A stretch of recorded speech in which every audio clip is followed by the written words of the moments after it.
250টা জেলার hospital physiotherapy আয়োজিত এই ডেঙ্গু বিষয়ে সচেতনমূলক অনুষ্ঠানের আজকে সম্মানিত প্রধান অতিথি বাংলাদেশ জেলা মাননীয় পুলিশ সুপার বা মাননীয় চিকিৎসক নার্সবৃন্দ এবং সাংবাদিকবৃন্দ জনগণ সবাইকে আসসালামু আলাইকুম।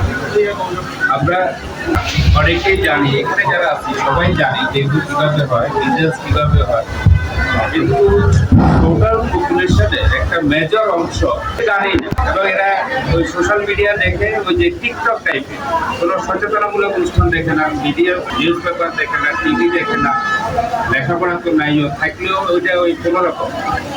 এখন ডেঙ্গু মিজাজ ভাইরাস দিয়ে হয়, এই ভাইরাসের বিরুদ্ধে কার্যকর কোনো ওষুধ আবিষ্কৃত হয় এবং এটা প্রতিরোধ এবং আপনার চিকিৎসকদের কাজ হলো সাপোর্টিভ ট্রিটমেন্ট দেওয়া বা এটা যখন কমপ্লিকেশন হয় তখন এটা চিকিৎসা করা, কিন্তু ডেঙ্গু ভাইরাসকে নির্মূল করা এটা মানুষের সচেতনতার জন্য ছাড়া সম্ভব না।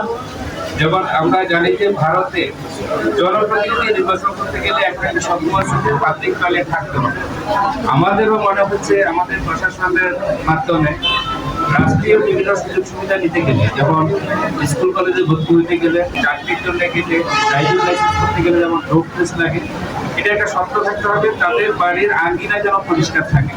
তাইলে আমরা ইনশাল্লাহ ডেঙ্গু এই সংক্রমণ ব্যাধি থেকে অনেকাংশে আমাদের জেনারেশনকে রক্ষা করতে পারবো।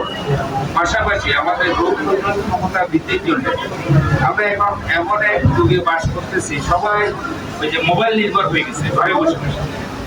এই দেশের এখন মনে হয় প্রায় 90% লোকের ভিটামিন ডি ডিফিসিয়েন্সি আছে শুধুমাত্র সূর্যের আলোর অভাব।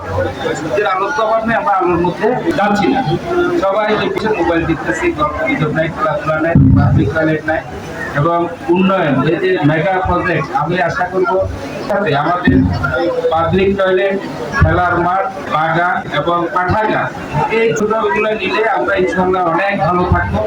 সবাইকে ধন্যবাদ।